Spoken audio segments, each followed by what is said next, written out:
Hello and welcome to What Would Jesus Tech? My name is Andrew Noble. I'm joined with Joel Jacob. Unfortunately, Austin couldn't make it, our American co-host, but we are going to talk about some American stuff. We're going to talk a little bit about $500 billion being put into AI. We're going to talk about the tech oligarchy and whether or not that's something to be feared.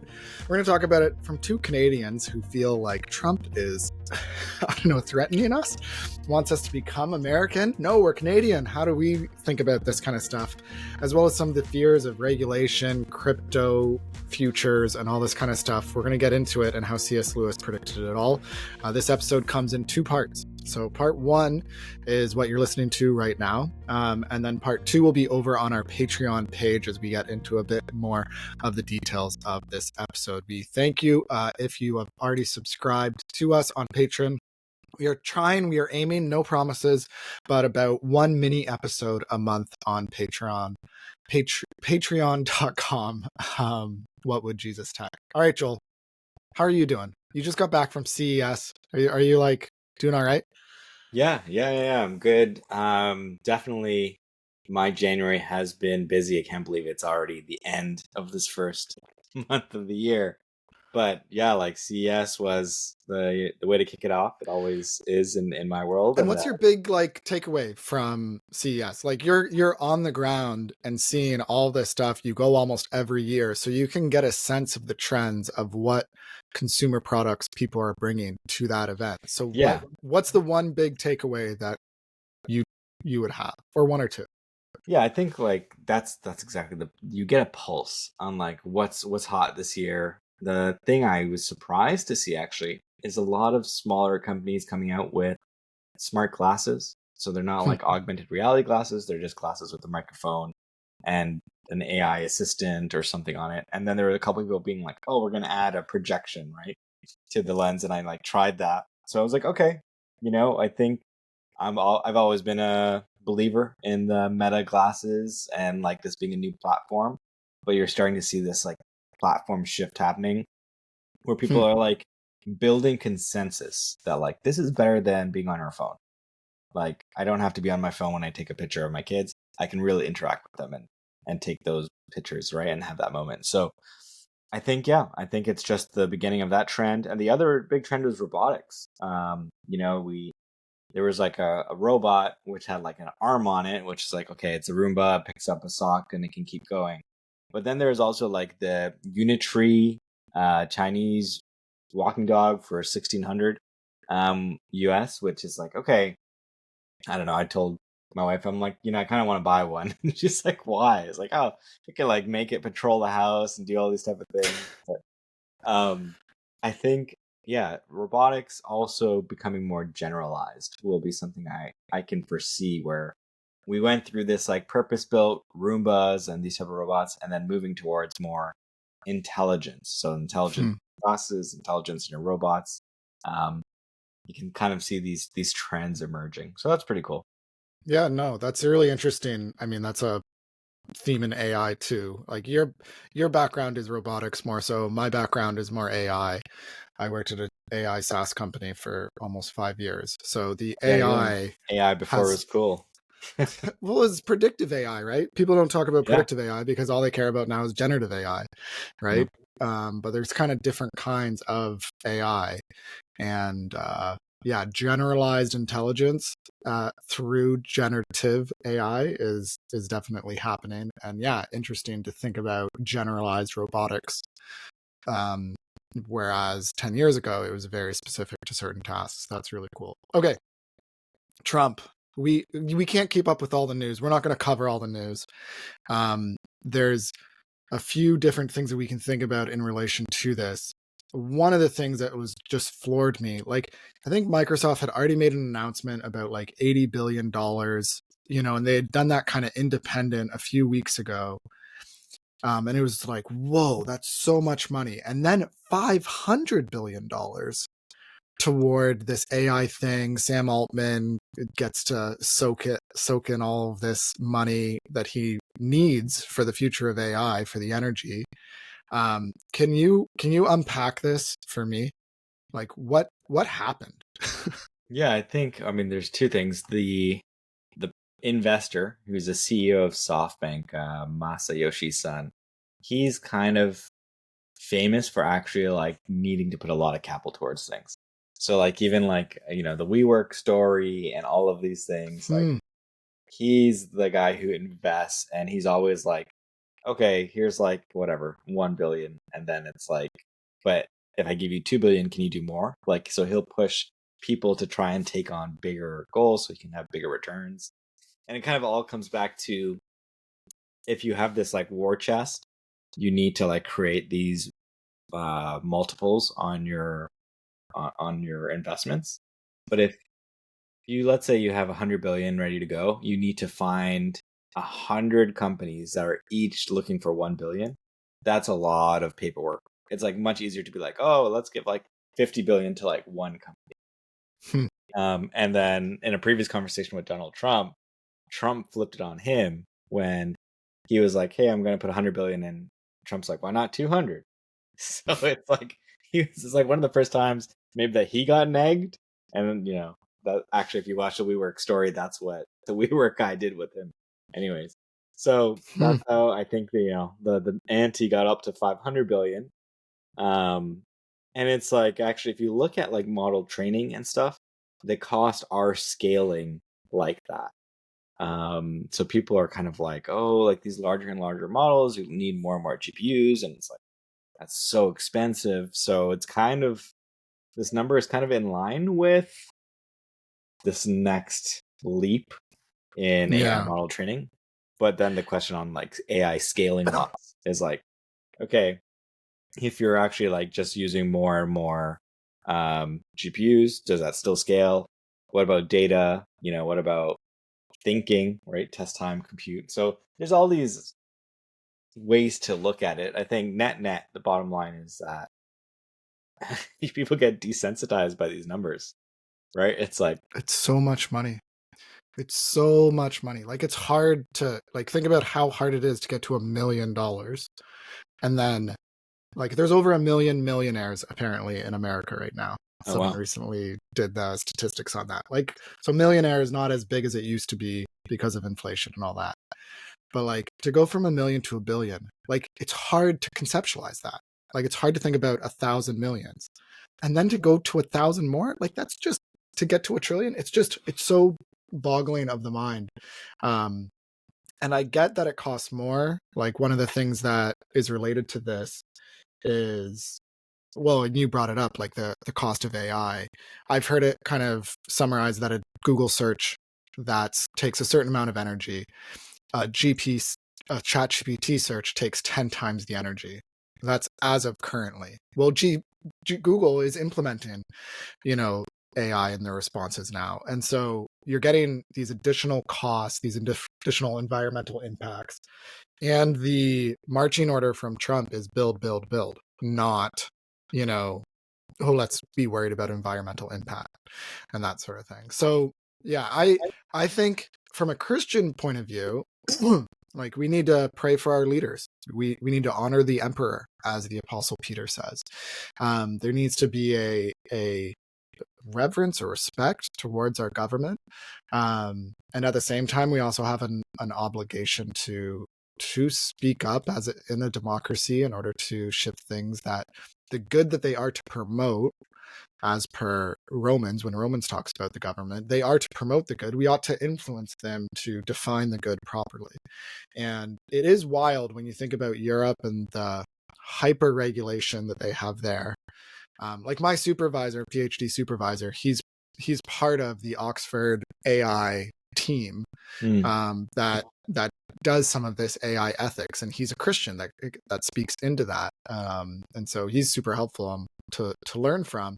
But then in the in the Americas, and well, let's be real, it's just the United States because Canada's way far behind on the AI front. Yeah, you just have a lot of this stuff going on. There is some good stuff going on in Canada, but there is a more ethics emphasis in Canada even than in the States. So Communitech, they have Good for AI, they have that kind of thing going on. Mars Discovery Labs in Toronto, they have a whole thing about tech stewardship. And I actually think those things are good when I talk to those people. We even had the Communitech AI for Good guy, AI for Good guy. We had him on our podcast a year ago, and it was good to talk to him and to hear Yeah, out I his and thoughts. I don't know, maybe I'm uninformed, but I don't think that what this administration is doing is saying like we shouldn't consider ethics for AI development.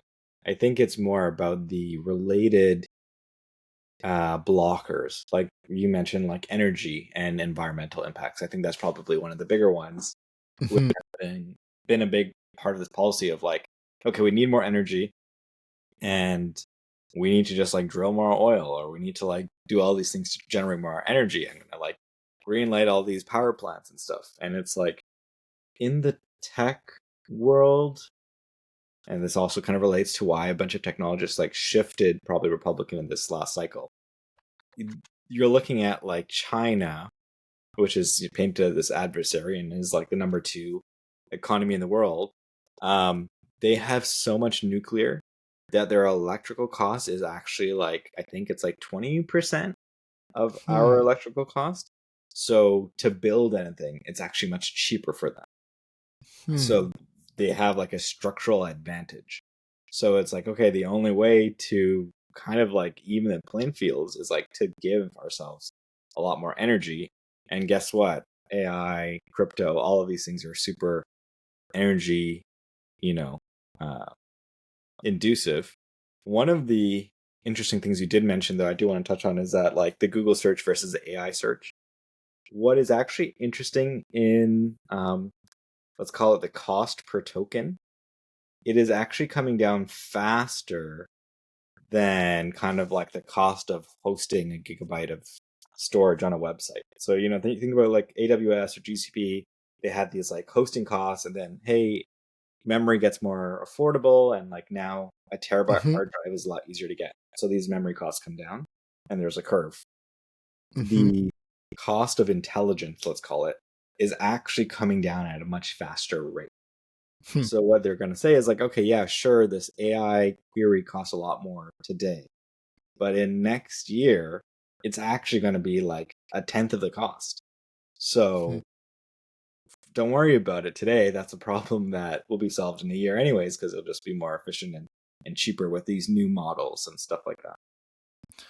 This is really helpful context because I think there is a kind of myth of progress and a blind hope in tech. But then there's Oh, also like the facts of how technology is improving, and it isn't a blind faith to say the costs are going to decrease because of the improvements we've made thus far. I think as well, like a lot of people, they're like, well, why don't we care about the environment anymore? And you're bringing a lot more nuance than I normally hear about some of this stuff from a Christian, because you're a Christian too. Like you're like, but you're on the ground with this stuff, and you're like, no, no, no. There's a way that we could both respect the environment as God's creation and build, and not see those as mutually exclusive goals. It's not like when God told Adam, as we talked about in our last episode with Keith Plummer, it's like, yeah, God created the whole world and said it was good. That didn't mean that Adam should just sit on his hands and not touch it, right? right. He's supposed to manipulate it. He's supposed to build with it. He was supposed to build culture, build cities, and all that kind of stuff. So Yeah, this is I all mean, helpful. I think honestly, like I've internally struggled with this, like let's say fossil fuels creating emissions, actually affecting, the temperature in our stratosphere, and that causing like climate extremes, which we are seeing, and all that type of stuff. So I think like all those things are true, and I do think like um, creating cleaner energy like nuclear and stuff is also really good, right? So I think obviously we like slowed down on nuclear, but that is not what China and France did, and now you're seeing even in Europe, France is like the energy king. Um, Hmm. so I think like the ideal is like to build all these clean energy sources, but I think the secondary option, it's a debate on like, is it better to move into a position of energy scarcity and everything be expensive, or is it better to still use these other energy sources and like keep innovating? So That's yeah, good. it's tough. Which raises the question of Canada's input. Canada's, because right now America relies to some degree on Canada's energy production. There is some reliance, but it would have been better if Canada over the last 15, 20 years built more pipelines, more things like that, so that we were actually producing more energy than we are now. Some of the oil sands, some of this kind of stuff. It's like we could have been doing way more, but we had such an environmental concern that it didn't really go very well. So where do Canadians fit in this AI energy economy? Yeah, I think, the way our infrastructure, and for anyone who's following, is like Alberta, the pipelines from Alberta where the oil sands are go south to America first. And there's a lot of refineries there to refine it, and a lot of those are in America. And then energy comes back into Canada as it moves out east towards Ontario and Quebec, right? So I think that's like, okay, like the US is happy to build a lot of these pipelines, and they had less environmentally stringent policies than us. So that kind of also led to this happening. The natural geography also, like, does it make sense to move it through, the prairies, or to move it actually through America, right? So I think like there we have this like really tight coupling with America, or had, and now, yeah, the new positioning is like, oh, we weren't prepared for a more, combative relationship. So I definitely think like in general we do provide current energy, but it's like they can also, if they do keep increasing their energy, it's not going to be overnight, but they at some point don't necessarily need to get all the energy from us. I don't think obviously it's the most cost effective path, Mm-hmm. because basically both countries are gonna have to be like, okay, we're gonna all of a sudden switch to this like less economically effective model, and then build all these pipelines and this and that, which is the whole concept of globalization, right? It's like, okay, people will focus on different specialities, and then we don't have to do everything ourselves. But in an isolationist thing, you have to do like everything yourselves, which is in theory less efficient, but more independent, right? So that's a trade-off everyone is making. Totally. Which brings up like this disposition that Trump has of a little bit more isolation. We're not as much like it's interesting. In some ways, he's like deregulation, free market. In other ways, he's like, well, only America first. Right. And on the Rebuilders podcast, helpful podcast, Christian perspective on politics, um, the host there talked about how this is almost entering a new kind of Cold War with China and America. Like you even referenced it as like it's a bit of like the war economy and that sort of thing. And the way that Canada fits into that, it's like when nations become more isolated from one another rather than this globalist approach, then Canada is just in a worse spot. Like part of it is that we have a lack of leadership right now, like literally a I will resign soon prime minister rather than just resigning, or rather than allowing for the government to, um, call an election. He's like, no, I will not allow the government to meet to call an election. We have a very weird system here that a prime minister can dictate when the government meets. Literally, the minimum is once per year. There's a political professor at Redeemer University, Robert Gelstra, and he put it like this: to say, as any Canadian breathlessly will insist, that Canada is not America would remain a superficial rallying cry, but it would be like Mars complaining it is not the sun. It is surely not, very different in many respects, and yet it is also tethered by laws of physics to its place by the same celestial behemoth. Um, Yeah. that kind of comparison of like we are the Mars to the sun, we Canada to America, like we can't help it. Canadians have talked for years endlessly about like diversifying our economy. We're so reliant on the States. Like it's just the fact of the matter. It's why you go down to CES. You don't go to the Canadian version of CES. Like No, what yeah, there's going to be exactly. like 5% of the people there, if that. So there's just a power in the States, and yeah, Canada's in a difficult spot. So, I mean, this is an interesting thing. I don't know. I'm just coming to this like epiphany right now, and I don't know if people will agree, but I think You're seeing it with USA and Canada, USA and Europe, right? It's like they're generally their policies are more about like, an innovation, investment, capitalism, right? And that leads to this growing divide between them and other countries who aren't following. Mm-hmm. And it's a compounding effect, right? As they like get further and further ahead, let's call it. So I think yeah, we're seeing. Oh, sorry, that's me. We're seeing the implications of that play out right now, where we were like, oh, we're not going to invest. I think I even had this. There's this thing by 2100. We wanted 100 million people to be in Canada. That was like a whole like projection, and it's like, okay, at 100 million people, we would be like a third of the size or a fourth of the size of what US will be, and that actually like changes it from where we're like a tenth of the size right now. So we'd be immigrating a lot more, and like we'd actually have more strength relatively that we could like hold our own. But to actually support all the immigration, you need to like invest in the infrastructure and all these things, right? You Mm-hmm. can't just do that. So I think that's where, all of the poor planning, the poor administration leads to these like subpar outcomes. Mm-hmm. So Totally. Yeah, no, it's kind of embarrassing. I've heard it said like Stephen Harper did such a good job as prime minister that Canadians were duped into thinking that a boy named Justin Trudeau could lead the country. mm, Like Stephen Harper, if you look at the economic data, we were doing well in that era. Even when there was more of a in the early 2000s, more of a confrontation between Canada and the US. Um, because of various political scenarios, like one of them being the Iraq War, and Canada was like, nope, like we're actually not on the same page with you sometimes. We're going to do our right. own thing. But yeah, Canada has lost a lot of its luster. But going back to America, there's been a lot of talk about this tech oligarchy, the images from the inauguration of President Trump with all of these tech tycoons, whatever, Tycoons, yeah. tycoons, the big guys. So the Or oligarchy, what is an oligarchy?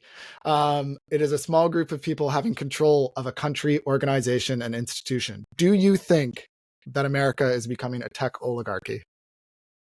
I mean, actually, after hearing your premise to what an oligarchy is, I do think they have influence, but I don't think control, right? I guess the question is, what is the difference between influence and control? There are lobbyists for all sorts of groups. Do they have Mm-hmm. control or do they have influence? Um, Totally.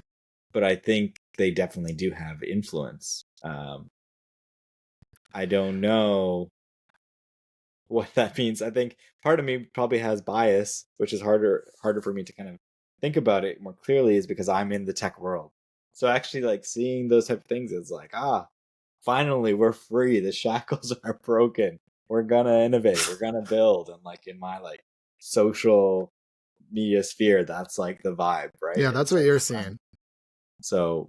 It's hard for me to be like, oh, is this a bad thing? And then I see like other people be like, kind of a fearful, like, oh, this is so bad, because of course with the good that tech brings is bad implications often, the Mm-hmm. side effects that weren't considered, right? So Yeah, we've talked about this before. I tend to lean more positive on regulation than you, but we're both understanding that there's extremes here and that there needs to be balance. And in the context of who runs the show in America, if all of a sudden all the tech CEOs were running the show, and I do think on practical matters, there's a lot of free speech that is controlled by Facebook and Twitter now that wasn't controlled in the same way when there was more of a free press kind of thing. But you could argue that the free press was controlled. Anyways, like Obama ran on anti-free press or anti-press at the time because it wasn't free. It was run by all these things.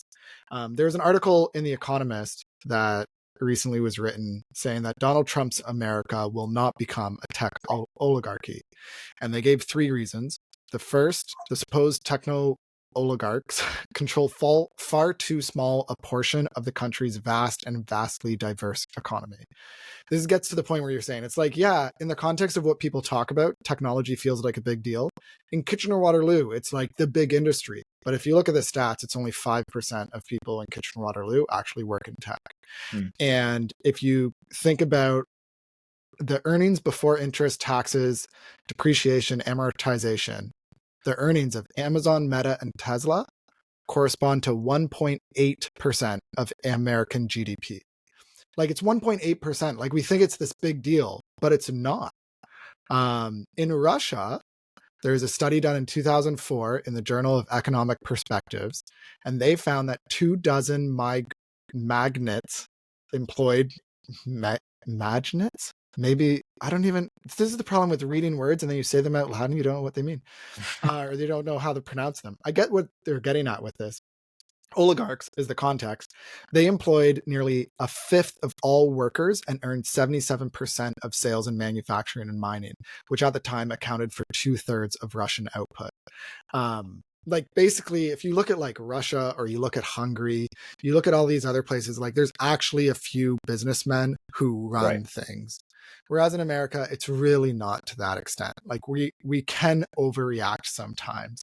And I think we need to be careful when we think about technology. And yet, there is a ton of influence there. Yeah, I Musk think getting into the government and all this kind of stuff. Like there is more influence than other spaces. And I think the interesting thing is like the first kind of way of looking at that was like economic output, right? So okay, from that lens, they're kind of like not as big as we might be framing them as. But from an influence lens outside of economy, they do probably have a bigger impact on the culture, right? Like the social media is like a bigger impact on the culture. So almost like a counterpoint is like I do think they probably have a bigger impact on the country than like 1.8%. Totally. Yeah, but it's like And later in the how do you article, quantify? they Yeah, nuance that a bit, but it's hard to quantify. And the amount of lobbyists in every sector, it's just wild. But yeah, having all these tech CEOs give $1 million to the Trump inauguration, show up, sit next to or right behind the president as he's signing things, like it's just a new world. And in part, this is the kind of world that C.S. Lewis predicted. And I want to talk to you about David Sachs and crypto and this new AI czar position and what the future means because of that. The fact that Trump is not just a little bit going into AI, but a lot. We haven't really touched on this yet, but we'll save that part for our Patreon listeners. So yeah. thanks for listening. Support us on Patreon and you'll hear the rest of this episode.